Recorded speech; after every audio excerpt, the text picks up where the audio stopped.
¿Qué tal? ¿Cómo le va? Muy buenas noches.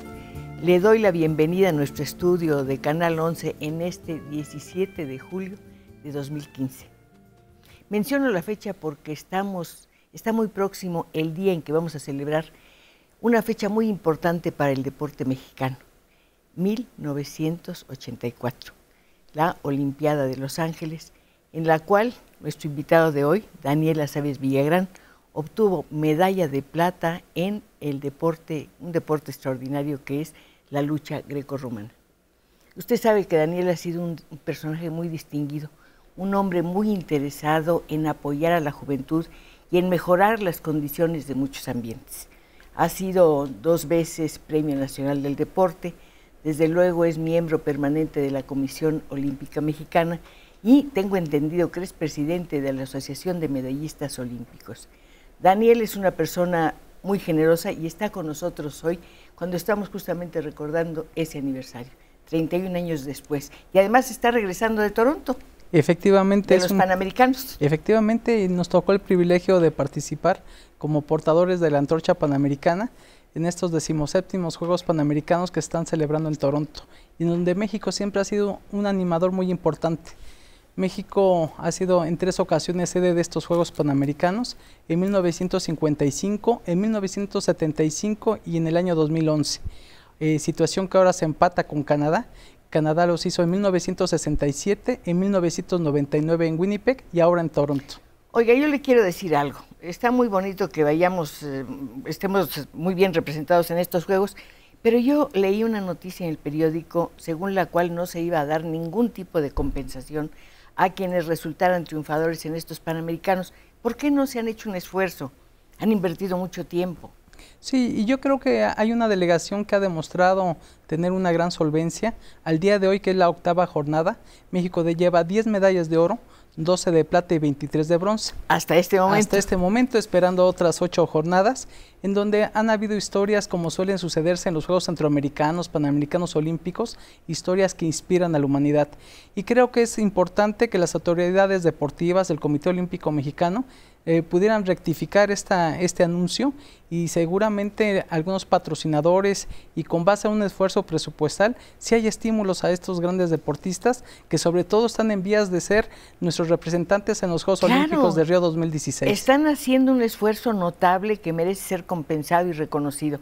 Y yo quiero reconocer en usted un gran deportista, y desde luego quiero decirles a nuestros amigos que sin ellos, sin su presencia en este programa, sin su voz a través de nuestras líneas telefónicas, pues la conversación no es tan rica. Así que marquen ya, díganos qué piensan del deporte, qué saben de la lucha grecorromana. Oiga, qué deporte tan complicado. Ahorita vamos a hablar de eso, pero hablemos de las próximas Olimpiadas. ¿Cómo ve usted el equipo mexicano? Yo creo que Río 2016 tiene un escenario muy atractivo. Son los segundos Juegos que se hacen en Latinoamérica. Hasta el momento solo los realizados en México 68 pertenecen a la historia de esta zona del mundo. Y sin duda alguna, no solo el crecimiento de más disciplinas, sino la universalidad del deporte ha hecho muy difícil la obtención de una medalla, pero México pues ha ido acreditando en las últimas fechas un gran esfuerzo. Sí, pero ¿en qué deporte siente usted que vamos mejor? Fundamentalmente los clavados. Va muy bien. Sí, el equipo mexicano de clavados, históricamente, yo recuerdo alguna conversación que usted tuvo con Joaquín Capilla en este programa. Realmente esa escuela que inició el máximo ganador de medallas olímpicas junto con Mario Tobar, pues se ha dado un lustre con más de 12 medallas olímpicas. Junto con el box, son los deportes que más preseas le han dado a México de las 61 que se han ganado en toda la historia. Acláreme, Daniel, ¿el box entró como deporte olímpico después de la lucha grecorromana? Sí. Mucho después, Sí, ¿verdad? mucho después. Sí. Desde la época antigua y contemporánea han habido 2 deportes iniciales, que es el atletismo y que es la lucha grecorromana. Ya posteriormente el pugilato apareció hasta 1908, y fue a través ya de esta historia, y que hoy es el único deporte que no incluye a profesionales. En todos los deportes ya se cambió desde 1992 en Barcelona la participación de atletas profesionales en todas las disciplinas. Y además hay mujeres en lucha grecorromana también. Así es. Yo no sabía. Sí, el día de ayer la mexicana Valencia ganó una medalla de plata, y desde los Juegos de Sydney 2000 hay lucha femenil, y también desde el 2004 hay boxeo femenil. Es decir, la mujer afortunadamente se ha incorporado a este terreno de los deportes de contacto. Estábamos acercándonos a las Olimpiadas de 2016 ya, y pensé, la medalla que usted obtuvo en Los Ángeles fue la primera que obtuvo México en ese deporte. No había habido nadie que ganara en lucha grecorromana. Sí, y adicionalmente fui el primer hispanoparlante y latinoamericano en ganar una presea en lucha grecorromana. Este deporte ha estado fundamentalmente dominado por los asiáticos y europeos. Japoneses, ¿verdad? Así es, y en esa ocasión pues nos tocó ese privilegio. Ya hoy en día han habido otros competidores de Latinoamérica que han obtenido algunas preseas, pero sin duda algunas son de esas disciplinas que han estado apegadas al ser humano. Antes de que hubiera algún instrumento de defensa, el hombre cuando apareció sobre la faz de la tierra utilizó su cuerpo para defenderse y para cazar. Su deporte, ya le dije, es complicado, tiene que explicárnoslo muy despacito porque me importa mucho que los niños y los jóvenes se interioricen en esta disciplina que me parece realmente extraordinaria. Ahora, estaba pensando, cité la fecha, 31 años después de aquel éxito notable. Si mira hacia atrás, ¿cómo se ve como deportista y cómo ve a la lucha grecorromana en comparación a este año 2015? La lucha ha evolucionado, sobre todo en términos de la técnica, en términos de la preparación físico-atlética. No obstante, uno tiene que hacer una reflexión personal. Yo tenía 19 años cuando obtuve esa presea de plata y sin duda alguna uno va buscando evolucionar. Pero al fin y al cabo había algo que coincide hoy en día. Todos estamos en búsqueda de justificar nuestra existencia. Algunos a través del deporte, otros de los medios de comunicación, de manera académica, como podamos. Y creo que eso es lo que buscamos en muchos sentidos los deportistas, el poder tener una trascendencia a través de la disciplina, de la constancia, de la perseverancia, a través de la inspiración y de lo que nos enseña el deporte. Roberto Vallejo, que fue su primer entrenador, decía que la lucha grecorromana es un deporte para guerreros. Sin duda alguna. Un guerrero puede perder o ganar. Así es. Y usted siempre quiso ser el número uno. Yo siempre quise ganar.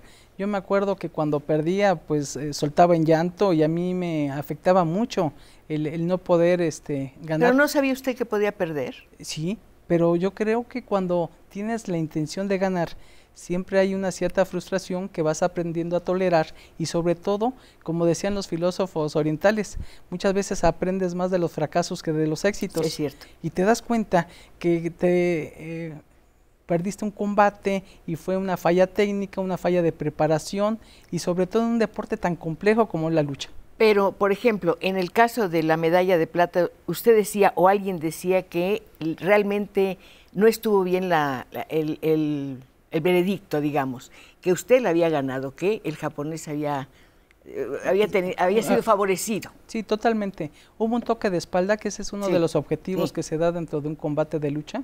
Lo hubo por más de 15 segundos y de acuerdo al reglamento, con un segundo que toque la espalda, se pierde el combate. Esto fue por muchos segundos, no lo marcó el árbitro, terminó por decisión. Y sin duda alguna, el video acredita de que gané la medalla de oro. Pero creo que es muy importante la lección que tú tienes cuando eres deportista o eres luchador. Asumes con mucha disciplina las decisiones que se van dando en torno a, y creo que es una ejemplificación de lo que el deporte te enseña. Sí, me imagino, ¿te puedo hablar de tú? Sí, por favor. Uno va preparado en todos sentidos en una competencia de esta naturaleza que debe implicar una tensión tremenda. Pero estaba yo leyendo en una entrevista que te hicieron, la peor noche de mi vida fue el 31 de julio de 1984, porque al día siguiente iba a dar el combate más importante también de mi existencia. Sí, es que el deporte... ¿Cómo pasaste esa noche? No, con mucho insomnio. Antes eran 3 días de competiciones, hoy lo han reducido para que la categoría de peso ya no genere tanta problemática en los competidores. Hablando de peso, perdón que te lo diga, pero tú también comentabas que habías tenido una batalla tremenda por bajar 8 kilos y no sé cuántos gramos para poder llegar en tu peso a ese combate. Sí, en todos los deportes de contacto se hace un peso artificial para ser competitivo. ¿Qué es un peso artificial? En taekwondo, en boxeo, en lucha, karate, uno tiene un peso corporal natural, pero si uno no baja de peso, de tal suerte que sea uno más competitivo, es como si compitieras con una pegada de welter siendo pluma o siendo peso mosca. Estás desequilibrado. Estás desequilibrado. Entonces, en todo el mundo, en todos los deportes de contacto, tienes que bajar de peso, tener un margen de grasa en el cuerpo mínimo indispensable para que tengas la posibilidad de medirte con competidores muy bien preparados. Y el deporte de alto rendimiento es mucha tensión, hay mucha preocupación, mucho derrame de adrenalina. Yo creo que las vivencias que se dan en las delegaciones, una vez que pasa tu competencia, pues son muy atractivas, pero antes existe mucha preocupación, mucha tensión, porque lo asumes con toda responsabilidad. Me estaba pensando que realmente tu participación en esa Olimpiada fue muy rápida. Sí, pues yo en 80 tu primera medalla de oro, sí. 78, 79, dos competencias internacionales preinfantiles. Sí, yo tuve una participación de 14 años a nivel competitivo, tuve 510 combates aproximadamente. ¿Qué cosa? Y creo que la intensidad con la que se dan los deportes de contacto hacen que se generen una serie de lesiones. En mi caso, bueno, yo he tenido que ser sometido a 4 cirugías de las rodillas porque hay un desgaste permanente. Pero sobre todo, sí, y sobre todo los meniscos, ligamentos, pero también hoy en día todo eso se ha ido transformando para bien. Nos tocó participar en un deporte totalmente amateur, en donde no habían equipos multidisciplinarios como afortunadamente hoy los existen con mucho más apoyos. Hoy las lesiones se dan en menor medida, creo que ha crecido la tecnología y sobre todo el apoyo al deportista de México. La medicina del deporte también ha cambiado muchísimo. Totalmente, hace más de 3 décadas era hablar de una utopía. Era mucho más empírico, los esfuerzos eran más en torno a buscar la gloria que buscar un premio en económico u otro aspecto. Yo creo que eso es algo muy rescatable de lo que es la historia olímpica y lo que ha sido también la historia de nuestro país. Pues yo creo que aquí hemos tenido grandes deportistas y uno de ellos, ¿saben quién es? El padre de nuestro invitado, Bobby Bonales. Una especie de leyenda en el mundo de la lucha justamente porque se enfrentó al Santo, y no solamente se enfrentó al Santo, sino que lo derrotó. Pero más allá de eso, yo imagino que Bobby Bonales era una persona muy generosa y fue un padre extraordinario que supo orientar a sus hijos al mundo del deporte. Decía Daniel que era muy bello para él sentir la mano suave de su padre acariciándolo y pensar después que era la misma mano poderosa y terrible que llevaba a cabo combates en el ring. Vamos a ir a un corte, esperamos sus llamadas y regresamos enseguida.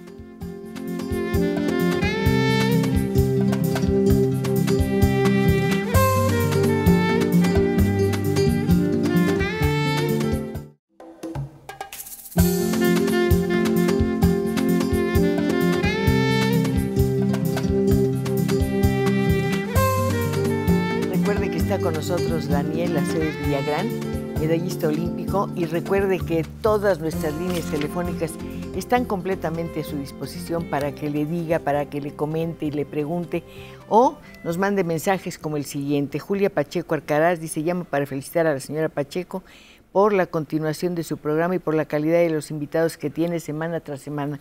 Muchas gracias. Valerio Orozco: celebro la presencia de Daniel Aceves en Conversando con Cristina Pacheco porque admiro al deportista y destacado mexicano quien tuve la fortuna de conocer personalmente. Muchos saludos. Víctor Manuel Ocampo: felicito a Cristina por su distinguido invitado del día de hoy. Bueno, Daniel además es escritor, es periodista del Sol de México todavía, ¿verdad? Así es. Es comentarista radiofónico y si me descuido me va a quitar la chapa. No, muchas gracias. Daniel, hablamos de su padre. Tú tienes, ya nos hablábamos de tú, méritos para que hablemos todo el tiempo, pero me parece muy importante hablar de una persona que fue ejemplar y frente a la cual me parece que hay una injusticia. Busqué en todas partes una biografía de Bobby Bonales y no encontré más que 20 líneas. Nada que hablara de su vida, de dónde vino, quién es, cómo se formó. Sí, sin duda alguna nos falta muchas veces a los latinos, a los mexicanos, el poder tener una cultura de reconocimiento de nuestros ancestros. Sería muy importante saber qué hicieron nuestros abuelos, nuestros tatarabuelos y por supuesto nuestros padres. Es fundamental. Es algo que nos explicaría mucho de nosotros, no solo nuestra información genética, sino comprender muchas de sus actitudes. Mi papá fue un hombre que tuvo una vida difícil. ¿De dónde era él? Él nació en Morelia, desde los 3 años estuvo en la Ciudad de México, estuvo por algún tiempo en un orfanatorio y le fue marcando precisamente el poder sobresalir en un ámbito muy complejo en la Merced de la Ciudad de México. ¿Cómo llegó de Morelia a la Merced? Lo trajo mi abuelita nació en Durango. ¿Y los padres junto de con Bobby? sus hermanas, pues tuvieron problemas socioeconómicos. Hay que recordar que mi papá nació en medio de la Revolución Mexicana, sí, en 1917, sí. Entonces junto con mi tía Tarsi, que nos está viendo actualmente. ¿De verdad? Tía, sí. ¡Qué maravilla! Mi tía Sirenia, quien ya falleció, pues tuvieron una serie de momentos muy difíciles por las mismas convulsiones sociales que se daban en ese momento. Y ya mi papá como adolescente fue al casino de policía para querer ser boxeador. Y ahí encontró... Perdón, ¿él fue a la escuela? ¿Mandé? Fue hasta el sexto de primaria. Y ya posteriormente él pudo pues retomar a través del deporte pues un crecimiento personal. Algo que lo sacó adelante permanentemente fue su afán por la lectura. Él leía permanentemente, los libros los devoraba, los disfrutaba. ¿Dónde conseguía los libros? Y sobre todo, él me narraba que lo hacía a veces hasta pidiéndolos prestados o hurtándolos de los puestos de la Merced. Es ahí donde vendían los libros a ras de piso, donde los compraba por 20, 25 centavos. ¿Le habló de sus lecturas? Sí, y sobre todo de la Segunda Guerra Mundial. Era un especialista de la Primera y Segunda Guerra Mundial, con sobresaliente afecto a los generales que en ese momento se constituyeron en el eje entre lo que era el esfuerzo de Estados Unidos, Inglaterra y Francia. ¿Él general Patton. Sí, él fue radiotécnico y como consecuencia mi mamá también aprendió a componer radios y televisiones. ¿Tenían un taller? Tenían un taller, componían radios, después en alguna época vendían línea blanca, y fue lo que combinaba su actividad como luchador profesional, pero su pasión fue siempre la lucha. Él entrenaba todos los días de 4 a 5 horas diarias y tenía un culto y un respeto a su profesión como pocas veces lo he observado. ¿Cómo pasó del box, porque fue el primer deporte por el que se interesó, a la lucha libre? Me comenta que en uno de sus entrenamientos de boxeo, uno de los grandes promotores de la lucha, que era el Diablo Velázquez, lo observó. Y entonces le dijo, oye, tú tienes cualidades. Además, él era un joven y un hombre bastante guapo. Entonces le recomendaron que participara en la lucha sin máscara. Y asumiendo precisamente pues el personaje de Bobby Bonales, que lo llevara posteriormente a estar en el cartel inaugural de la Arena Coliseo y de la Arena México. ¿Quién más estuvo en esa inauguración? Estuvo El Santo, estuvo Blachado, estuvo Gori Guerrero, estuvo la Tonina Jackson. Todos aquellos personajes que cuando se inició la televisión fueron acompañando ese espectáculo deportivo, que como bien se dice es el más deportivo de los espectáculos, pero es sobre todo uno de los elementos que los mexicanos queremos profundamente, como la lucha libre. Daniel, pero todos esos nombres forman parte de su vida, de su infancia, de la de usted. Totalmente, totalmente. Nosotros somos de esa generación que teníamos como pasiones jugar la cascarita de fútbol y jugar a las luchitas. Hoy la pasión son los videojuegos o ser guardianes del sillón, pero en ese momento y en mi infancia, dicen que infancia es destino, a mí me marcó profundamente irlo a ver a luchar, escaparme de con mi mamá para tratarlo de levantar cuando lo tiraban del ring. ¿A su papá? A mi papá. Sí, y él pues con regaños te invitaba a que te reincorporaras a las tribunas, porque al fin y al cabo tú experimentabas una sensación de preocupación de que le estaban golpeando. Claro, sí. Debió ser muy doloroso para un niño que tendría 5 años. 4 años. Imagínese, a los 4 años y ver que están golpeando a su padre, ¿podía entender? No, creo que no, que era una contienda deportiva imposible. Sí, no, realmente uno no tiene la capacidad para poder tener una reflexión en ese sentido, pero sí la sensación, los pensamientos, sentimientos de lo que estás viendo. Y ya después te vas acostumbrando, te das cuenta que es parte de su profesión y lo quieres imitar. Y bueno, nosotros nacimos en la Colonia Guerrero, hicimos nuestra infancia, nuestra juventud y parte de nuestra vida en ese ángulo donde está la Lagunilla, está Tepito, y pues significativamente hay un elemento que yo creo que es el que nos otorga mucha viabilidad y movilidad social, que es el deporte. Bueno, usted fue muy jovencito, a los 13 años, al Deportivo Galeana, y ahí al Guelatao, al Guelatao, perdón, y descubrió que amaba la lucha grecorromana? ¿Qué era el deporte que le interesaba? Sí, sobre todo también porque hubo un elemento que me ayudó. Yo era un niño que tuve como a los 7 años hepatitis, entonces subí de peso, era un niño a los 9 años con sobrepeso, y cuando ingreso a hacer deporte en el Guelatao empiezo a bajar aceleradamente, y ese es un estímulo para mí muy importante. Y a partir de eso entendí que si llegaba antes y me iba después de los entrenamientos, si era yo perseverante, constante, no solo me quité ese estigma de ser el niño gordito, sino que además fui incrementando capacidades junto con mi hermano Roberto, que es una pieza fundamental en mi vida. Pues además es deportista, es medallista olímpico también. Es olímpico mexicano, así es. No quiero ser indiscreta, pero he oído contar que usted de niño se iba a la cama con una máscara de luchador y que luchaba con una figura que era el Güero, y el Güero es un muñeco de trapo, y pensé que era el Güero, ¿no? Este es el Pachi, ahorita hablamos de Pachi, pero sí, yo tuve esa infancia, una infancia yo creo que bastante feliz, porque aunque hubiera algunas limitaciones de carácter económica o alguna circunstancia de disfunción que se presentan en la mayor parte de las familias mexicanas, yo nunca me di cuenta.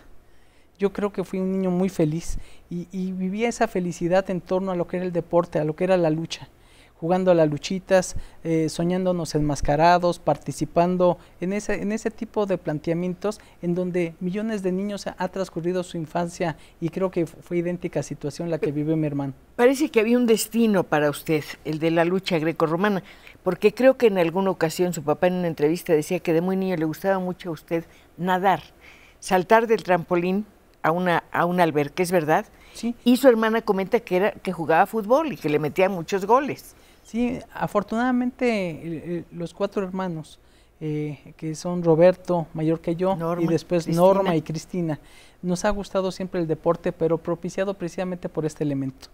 Mi mamá, que también nos está viendo, es una gran admiradora tuya. ¿Cómo se llama? Alba. ¿Alba? Alba. Ah, qué bonito, Alba, un abrazo. Ella también empezó con este proceso de hacer la práctica deportiva. Estamos hablando de hace décadas en donde no se estilaba que la gente tuviera una cultura de autocuidado a través del deporte.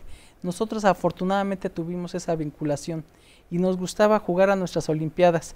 Pintábamos las medallas de supuestamente oro, plata y bronce, y entre nosotros 4 hacíamos nuestras competencias de salto de altura, de salto de longitud, atletismo, y son vivencias porque en determinada etapa de nuestra vida tuvimos que irnos a vivir a la carretera México-Texcoco.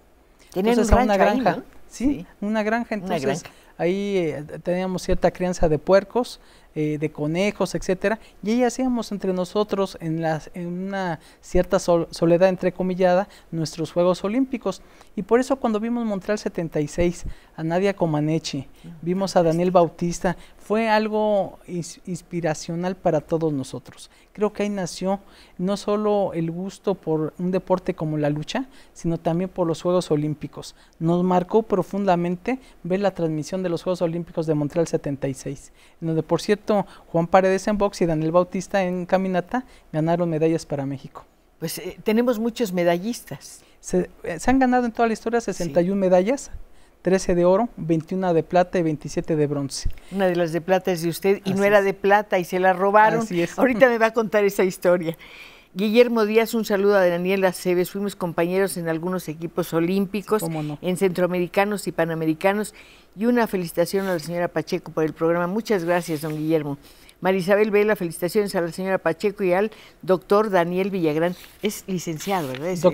¿Doctor en Derecho? No, soy doctor en Alta Dirección. Ajá. Tengo una maestría en Comunicación Organizacional y soy licenciado en Derecho. Yo le iba a preguntar, en Alta Dirección, ¿qué cosa es eso? No sé qué es. Ajá. Es el conjunto de disciplinas que rigen la forma en que en el sector público o privado puedes dirigir una empresa, un grupo o una organización.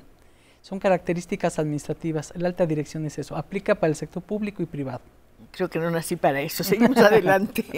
Jesús López, ¿por qué no se hizo luchador profesional? ¿Qué opina de lo que le pasó al hijo del perro aguayo? Pues sin duda alguna fue una tragedia. Tremendo. Es un deporte de alto riesgo. Siempre he estado apegado al tema de la lucha libre. Creo que es una profesión muy difícil, muy desgastante. Las luchadoras y luchadores tienen una vida muy complicada. solo hay una élite que tienen ingresos suficientes como para solo dedicarse a la lucha.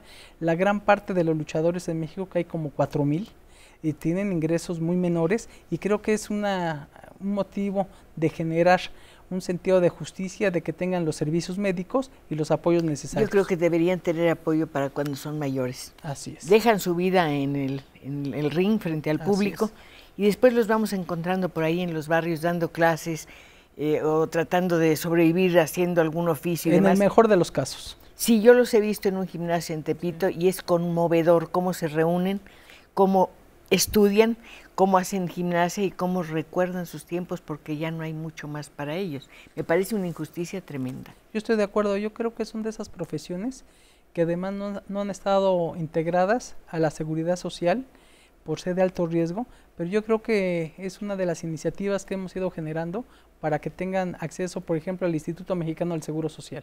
Yo tengo acceso a un corte. Vamos a ir.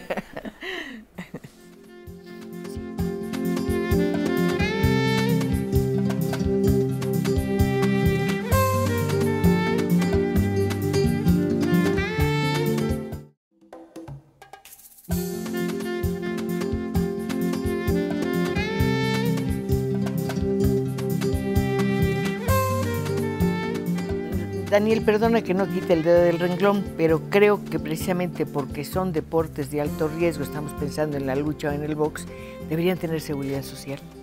Yo creo que como un elemento de justicia social tenemos que generar, hemos hecho propuestas legislativas por parte de los medallistas olímpicos, han estado en comisiones, pero sin duda alguna tenemos que reconocer a esas personas que son mujeres y hombres que han otorgado no solo su vida, sino su entusiasmo a la práctica de un deporte.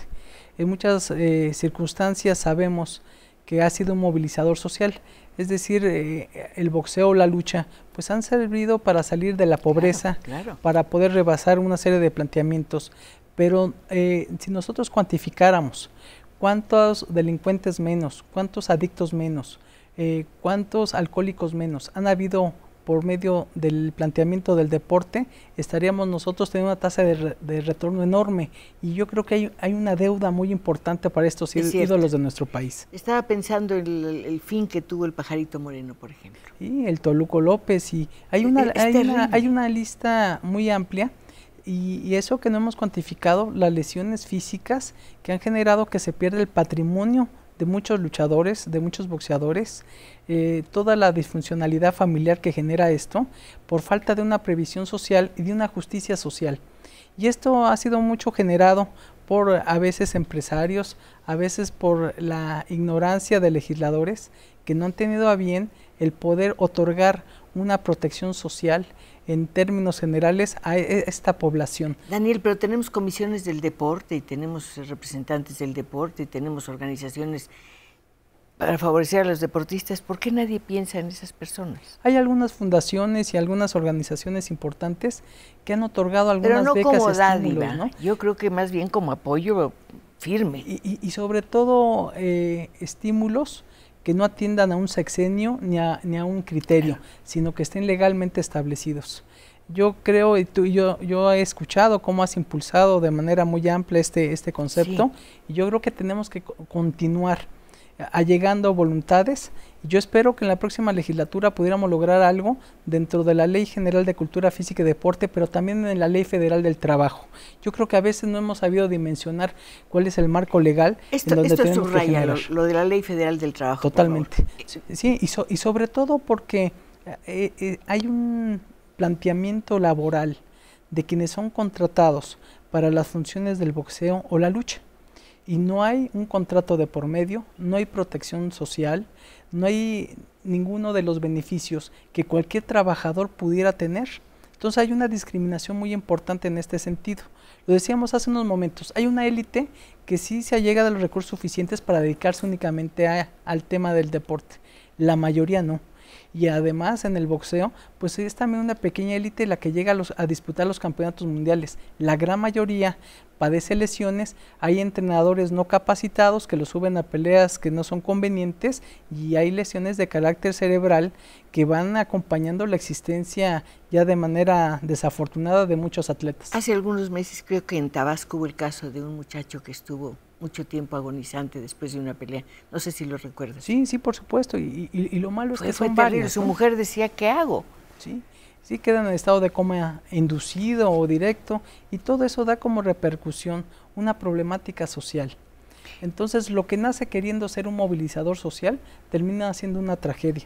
Yo creo que por eso sí es muy importante, y qué bueno que hoy compartimos con todo el auditorio una preocupación latente que está vigente y que lo estuvo hace 30, 40 y 50 años y que hoy vuelve a estar ahí en la mesa precisamente de los pendientes. ¿Esa discriminación hacia los luchadores y los boxeadores la sufren los demás deportistas o nada más una cierta área? No, es una cierta área. Hay deportes que no dan prestigio social. La lucha y el box son uno de ellos. Hay otra serie de actividades que además, por ir acompañados de una mercadotecnia, por la venta de implementos, etcétera. El principal patrocinador del deporte no son ni los gobiernos, ni los bancos, ni las instituciones privadas, son los padres de familia. Entonces yo creo que ese es un asunto muy importante, porque tenemos que ratificar el apoyo a los padres de familia. Y en estas disciplinas, que reitero, son practicadas por personas de escasos recursos socioeconómicos, se tiene que dar un apoyo muy importante. Yo creo que hay tiempos de transformación. Yo creo, Cristina, que pudiéramos seguir abanderando este tipo de conceptos y escuchar también opiniones, por ejemplo, del auditorio en relación a que se pueda instituir esta protección social y que no sea, como lo comentabas hace rato, una dádiva o una decisión pasajera. No, que es como un favor, una limosnita, una cosa así. Sí. Pero te digo, hablando con esos notables, maravillosos boxeadores, alguno me comentaba, es terrible lo que sientes cuando alguien te golpea en la cabeza y sabes que no vas a quedar bien, porque no quedas bien, porque te sientes mal, porque estás trastornado y no sabes cómo vas a salir adelante de esa situación. Sí, se sacude la masa encefálica y evidentemente hay trastornos neurológicos que van repercutiendo en el acompañamiento. Hoy en día, por ejemplo, hacemos una promotoría muy grande del desarrollo infantil y la estimulación temprana, y esa plasticidad del cerebro que se da en los niños se ve afectada cuando de joven o de adulto se sacude por los golpes. Entonces son daños que se dan por una mala preparación físico-atlética, por entrenadores no certificados y por la necesidad de ganarse algún recurso económico subiéndose al ring. Entonces hay una serie de corresponsabilidades que yo creo que es muy importante. Ahora que nos preguntaban sobre la muerte del perrito aguayo, se propuso, nosotros lo hicimos, la creación de la Comisión Nacional que viera todos los espectáculos públicos de lucha libre y de boxeo. No existe una comisión nacional, hay comisiones estatales. Y esto, bueno, ha quedado en el tintero, pero creo que tenemos que empujar para que las instituciones tengan precisamente la salvaguarda. El objetivo fundamental debe de ser preservar la integridad física de los atletas. Más allá de que si quieran ellos o no subirse a un ring, tienen que haber comisiones que respeten las circunstancias médicas de los atletas. Si no, pues estamos generando problemas de carácter social, porque es mucho más costoso al Estado dar recursos para una trayectoria de vida en donde no hay productividad y donde hay la pérdida de la salud. ¿La lucha greco-romana da prestigio social? No, y sobre todo en países como el nuestro, porque está identificada como la lucha. No hay esa división por parte de la mayoría de la gente que ubica que la lucha profesional es la de los enmascarados, la de las capas, la de las arenas, y la lucha grecorromana es un deporte olímpico por excelencia, que además en algunos países es el deporte nacional, como por ejemplo en Turquía, en China, en la India, en Mongolia, y en algunos otros países como la ex Unión Soviética, ahora Rusia, el deporte nacional, como para nosotros el fútbol, allá es la lucha. A ver, explícame una cosa. Creo que en el hecho de que no se puedan usar las piernas en tu deporte, tiene que ver un hombre que fue soldado de Napoleón. Sí, y también... Él dijo, no se deben usar las piernas. Y más remotamente, Milón de Crotona, desde los Juegos Olímpicos de la Antigüedad, en el 776 a.C., dijeron que la lucha clásica, la lucha romana y greco, tendría que ser por la fuerza del tronco. sin ubicar las piernas. Hoy en día hay dos estilos, estilo libre, que se utilizan los enganches y las piernas, y la grecorromana, que sigue siendo ese deporte clásico que podemos observar en los retablos de hace 2000 y 3000 años. Y si esas mismas técnicas que se hacían, se siguen haciendo hoy en día, porque no ha habido una transformación más amplia morfológica del cuerpo humano. Es un deporte, bueno, vi algunos videos para poder hablar un poquito sin tanta ignorancia contigo, donde la fuerza del tronco es tremenda, la sientes, la ves. Sí, es todo tu apoyo. Sí, y sobre todo por eso es una de las disciplinas que más requiere entrenamiento.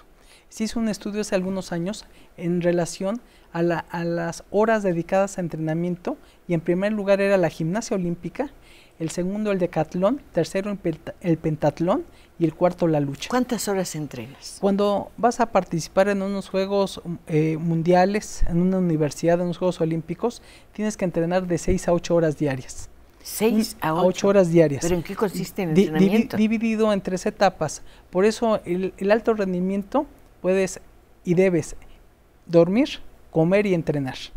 El alto rendimiento es muy demandante. Hoy en día las grandes figuras que son patrocinadas por las grandes empresas se dedican única y exclusivamente a constituirse como atletas con equipos multidisciplinarios. Daniel, ¿y tu vida personal? Tiene que transformarse. Por eso el deporte es un episodio de tiempo muy corto, porque te tienes que dedicar a ello. Algunos dicen que es un sacrificio, yo no diría, porque lo haces con gusto, claro, lo haces con entusiasmo, lo haces con un objetivo. Pero es una exigencia tremenda. Es una exigencia muy elevada. ¿Dormir cuántas horas? 8 horas. ¿Comer? Comer pues las 3 o 5 comidas que hay al día, de acuerdo a la disciplina de la que estemos hablando. O sea, nada de que me gusta comer esto o lo otro, tienes que comer lo que te dice un dietista. Hay dietas, los nutriólogos, estos equipos multidisciplinarios tienen que estar atentos al desarrollo de un atleta de alto rendimiento. ¿Tu báscula llega a ser tu peor enemigo? Sí, en nuestro caso sí fue. Siempre hacer ese peso artificial del que platicamos en ese entonces, porque el peso normal corporal era de 59-60 kilos y tienes que bajar a 52 para ser competitivo. Y el entrenamiento se divide en varias sesiones. Haces acondicionamiento general, por ejemplo, en una rutina común antes de los Juegos de Los Ángeles, era correr 1 hora, hacer ejercicio precisamente aeróbico, después hacer ejercicio técnico en la segunda etapa, y después hacer, se les llama topes de competencia, es decir, luchas con diferentes categorías de peso. Pruebas. Es muy demandante, y sobre todo el enemigo del alto rendimiento son las lesiones físicas. Las lesiones, si no hay una preparación, se empiezan a dar. Y la tensión, Daniel, la tensión nerviosa. Yo creo que eso es algo muy desgastante, y muchas veces se ha dicho por qué algunos mexicanos no pueden destacar ante el pánico escénico. Es algo que está presente, el no saber controlar esos miedos, el no saber controlar esa presión, esa tensión, es algo que se ratifica. Hay algunos deportistas que son de gimnasio, que son magníficos en el entrenamiento, pero a la hora de la competencia baja totalmente su rendimiento y no ganan. Ahora, perdona mi comentario, pero una persona que come, duerme y entrena necesita dinero. ¿Quién sostiene a un deportista de alto rendimiento? Hoy en día, en tu tiempo. En mi tiempo era el esfuerzo familiar. Yo tuve pues la necesidad o la vocación de incorporarme a la Secretaría de Marina Armada de México. Primero como marinero y después como cabo. En ese entonces no habían apoyos como hoy en día. Nada. Las becas eran totalmente ausentes. Yo creo que en eso se ha avanzado mucho en nuestro país. Ha habido un esfuerzo muy importante. Hoy en día yo te podría asegurar que todos los atletas que fueron a representarnos, los 509 a Toronto, todos tienen una beca, ya sea de carácter municipal, estatal o federal. Absolutamente todos. Hoy en día sí hay una cobertura más amplia, indudablemente, y lo que nosotros vivimos era totalmente amateur. No sé si recordarás aquellas medallas que le quitaban a Jim Thorpe y, o sea, sí, a Jesse Owens, etcétera, porque habían obtenido $5 por ir a participar en un partido de béisbol. Me dan $5 por un corte. No, hasta 10.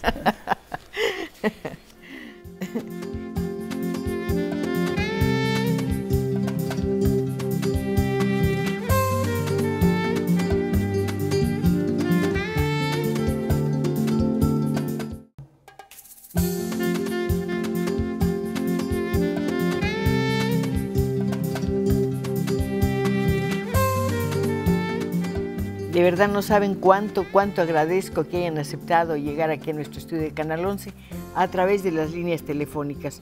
Norma de Leiva dice: felicito mucho al doctor Daniel Aceves, lo admiro muchísimo. Gracias. Sandra Caue: hablo para felicitar a Cristina Pacheco y a su invitado por ser un excelente deportista y un promotor social. Felipe Subervil: felicito a la señora Pacheco por su programa. ¿Cuándo fue medallista olímpico? El gobierno le dio una gratificación, fue en el 84, ¿no? Efectivamente, yo gané la medalla el 2 de agosto de 1984 y eran otros tiempos. Hoy en día... Y le dieron un coche, te dieron un coche Levarón, ¿no? Mandé un Volkswagen. Un Volkswagen. Y no tuve algún premio económico, más que $500 que me entregó el jefe de la delegación en ese entonces, Antonio Aguilar Arriba. Hoy en día, afortunadamente, desde hace unas 4 o 5 ediciones olímpicas, los medallistas sí ya reciben estímulos económicos, pero afortunadamente. Yo tengo que contar lo que pasó con la medalla de Daniel. ¿No creen que la llevaba en su coche? Bueno, estaba muy bonita, pero alguien le dijo que no era de plata y le comentó que le llevaran a un lugar para que la abrillantaran. Cuéntanos más. Sí, así es. Una persona con la que he tenido coincidencias muy históricas, muy atractivas, es Pilar Roldán. Ella sí. ganó medalla de plata en los Juegos Olímpicos del 68 en esgrima. Entonces, nació el mismo 18 de noviembre como yo y ganó una medalla de plata. Entonces, hubo una gran afinidad y me comentó que su medalla se manchaba y que había un especialista que les ponía un recubrimiento para que esto no sucediera. Entonces, le llevé mi medalla.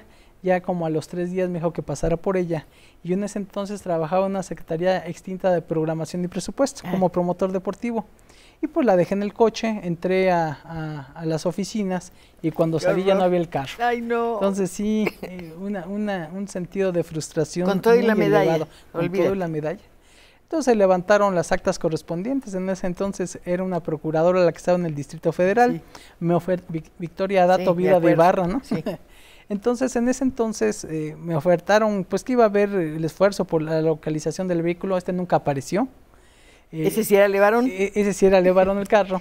Y resulta que a los 3 días en tu casa rompen el cristal, entra un envoltorio ahí con periódico y mecate y cosas así, y estaba la medalla. Y en el coche obviamente iban muchas fotografías, ropa deportiva olímpica, etcétera. Entonces, pues me supongo que alguien del barrio hizo la travesura de llevarse el carro, pero se compadeció y me regresó la medalla. ¿Y la tienes bien guardadita? Sí, la tengo guardada. Ya ni la quisiste Ya no traer. la quise sacar. Cuéntame, hay algo que me interesa. ¿Por qué el maillot que usan ustedes tiene que ser de una sola pieza? ¿Y de qué material es? Sí, se llama butarga. Sí. Que no botarga, butarga. Sí. Entonces, históricamente es como un short con tirantes. Sí. Para que en el forcejeo de la lucha no se vaya a desprender y quede el cuerpo desnudo. Entonces es uno de los elementos que se han usado históricamente con la butarga y siempre es azul o rojo. ¿Por qué? Te lo iba a preguntar. Son los colores insignia del movimiento olímpico, son los colores más recurrentes de las banderas en el mundo y tradicionalmente el azul y el rojo han acompañado la historia de la lucha. ¿Y por qué luchador. ¿Y por qué te acompaña este muñequito? Pues este muñeco que se llama Pachi es el representativo de los Juegos de Toronto. Además te lo traemos con mucho cariño en representación de los medallistas olímpicos. A ver, déjame ver. Pachi, ¿y por qué Pachi tiene esto aquí? Es un puercoespín que tiene 41 púas representativas de los 41 países que participan en los Juegos Panamericanos Toronto 2015 y que además pues está constituyendo la participación de 6,000 atletas en 36 deportes y que bueno, son el preámbulo también de los parapanamericanos que se van a dar durante 12 días. De verdad, será mi acompañante. ¿No? Muchas gracias. Y también te trajimos el pin, es clásico en el tema del deporte, bonito. Porque al fin y al cabo... Oye, Pachi, yo creo ¿ves cuántos regalos tengo? ¿Te gusta la tele? Sí me gusta la tele. Dice que sí, es así. Dice que sí. Y también te traemos una moneda de la Casa Real de Canadá, conmemorativa precisamente de estos Oye, Daniel, Juegos eres Panamericanos. Muy generoso, ya me diste algo maravilloso que fue la conversación. No, al contrario. Ahora, el tapete donde se hace la competencia es muy grande, 12 por 12. Exactamente, y tiene un diámetro de 9 metros y tiene que tener una prueba que tiene que pasar para que sea proclive a utilizarse en los entrenamientos en la lucha. ¿De qué materiales? Es de varios polímeros son los que se utilizan, pero tienes que dejar de caer, por ejemplo, para probar un huevo, y tiene que el huevo no se tiene que romper y tiene que rodar. La consistencia del colchón tiene que proteger precisamente las articulaciones. Son 2 capas, ¿no? Son 2 capas, y hasta hace algunos años solo se hacía en Suecia. Entonces era el país que lo producía a nivel internacional. Hoy en día ya hay otros productores en diversos países, pero es uno de esos implementos especializados de un deporte muy económico. Actualmente la lucha se practica en más de 180 países. Se calcula que hay más de 50 millones de luchadores y luchadoras en el mundo. Y bueno, muchas veces se requieren las ganas. Ojalá se promuevan, seguramente vendrán cambios en la lucha de México y haya una promoción muy importante, porque así como el box, los mexicanos nacimos para luchar. Tenemos esa información genética, y en México ha habido grandes exponentes a nivel centroamericano, panamericano, mundial, y creo que una de las expectativas precisamente de estos juegos inspiradores es que haya más luchadores y luchadoras en México. Dice que ellos también saben luchar. También saben luchar. ¿Qué es ganar por toque? Cuando tú puedes derribar a un contrincante y tocas su espalda, aunque sea por un segundo, que esa es la búsqueda y el objetivo que se da. ¿Es como dentro de la humillar a competencia. una persona o dominarla? No, simplemente derribarla. Derribarla y que pueda haber el toque de espalda. Esto, cada vez que el nivel crece, es mucho más difícil, y son 2 tiempos de 3 minutos por 30 segundos de descanso. Entonces, cuando no se da el toque de espalda, se gana por puntos. Los puntos son de 1 a 5 puntos, de acuerdo al movimiento que tú puedas generar y poner en peligro a tu contrincante. Por eso es un deporte tan clásico, tan apasionante. Como bien lo decías, a veces no se entiende fácilmente al verlo. No, yo tuve que verlo para poder entenderlo. Sí, pero ya cuando te familiarizas un poco, te das cuenta que la preparación física es fundamental. Ahora, son 3 jueces para... Así es. Uno dentro prácticamente uno que está moderando las acciones, un juez de cada lado, y esto pues permite que las acciones se den en 8 diferentes categorías de peso. Es decir, es un deporte muy universal, practicado mundialmente, y que tiene como bondad el proteger la integridad de los luchadores. No se permiten de manera general hacer palancas, dar golpes, y todos los movimientos tienen que ir técnicamente arropados. Y por eso un luchador... ¿Arropados qué quieres decir? En el sentido de que tienes que tomar el brazo o el tronco y pegado al cuerpo para hacer los derribes. Entonces, uno de los elementos más atractivos de este deporte es que para ser luchador tienes que hacer atletismo, tienes que nadar, tienes que hacer levantamiento de pesas, tienes que hacer básquetbol, fútbol. O sea, solo un atleta completo puede ser luchador. Y es por eso que es tan interesante, tan demandante, y yo creo que puede ser muy atractivo aquí en México para muchas niñas y niños que quieran practicar un deporte diferente. ¿Es un deporte caro? No, y sobre todo porque los implementos en muchas ocasiones requieren pues unos tenis o unas zapatillas de lucha, que son unas botas cortas, el short, la camiseta, y ya cuando se compite o se llega a un nivel un poco más avanzado, la butarga. Yo creo que lo más importante es la voluntad de sobre todo un joven, de querer hacer un entrenamiento, una preparación física para que no se lesione. Yo creo que ese es el ámbito importante que se da en muchos países, en donde primero son atletas y después son luchadores o son futbolistas o son levantadores de pesa o tenistas. Primero ser atleta. Déjame trabajar. Me voy a poner a dormir porque no me deja trabajar. Duérmete un rato y déjame leer las llamadas. Marisol Hernández, ¿podría dar algún informe de una escuela o espacio? Yo te lo iba a preguntar también, ¿sí? ¿Dónde se puede estudiar este deporte? Y si gustan me contactan, y yo tengo un correo electrónico. ¿Cuál es? Daniel Aceves V. ¿Sí? @yahoo.com.mx, y de acuerdo a la localidad o la entidad donde vivan, pues podemos generarle la cercanía más pertinente. Gladys Gonzalo, me gustaría preguntarle al doctor Daniel Aceves, ¿cuál considera que ha sido su mayor logro como deportista? Sin duda alguna, ser medallista olímpico. Yo creo que un medallista olímpico vive y muere diferente. ¿Por qué? Porque al fin y al cabo vives distinto, porque pasas de un anonimato a ser una persona pública. cuando muera seguramente, aunque sea un párrafo muy discreto de algún medio de comunicación, dará cuenta de ese acontecimiento, y yo creo que asumes una gran responsabilidad. Daniel, también creo que hubo un logro, no el mayor, pero sí, llegar a decir, me retiro, tengo que hacerlo. Eso es un logro también. Sí, y sobre todo decir, dejo un sueño para ir en busca de otros. Hay algo que promovemos mucho los medallistas, y es en una frase que yo quiero que encierres este concepto. Tenemos que ser mujeres y hombres con más proyectos que recuerdos. Cuando tú tienes más recuerdos, empiezas a envejecer prematuramente. Claro. Entonces, cuando tienes proyectos más que recuerdos... ¿Cuál es tu proyecto ahorita? Pues, sobre todo, yo soy servidor público actualmente, trabajo en la Secretaría de Salud, en la Comisión Nacional de Protección Social en Salud. Tenemos ahí una serie de programas extraordinarios para la comunidad prospera. Estamos cambiando totalmente la cultura de autocuidado. Ahí yo creo que la posibilidad de incidir precisamente en la calidad de vida y en la esperanza de vida, yo creo que es uno de los propósitos más importantes. Tengo esperanzas de leer todas las llamadas que te han llegado, pero no lo voy a lograr. Guadalupe Monroy, qué bueno que invitaron al gran deportista mexicano. Es un ejemplo a seguir para la juventud.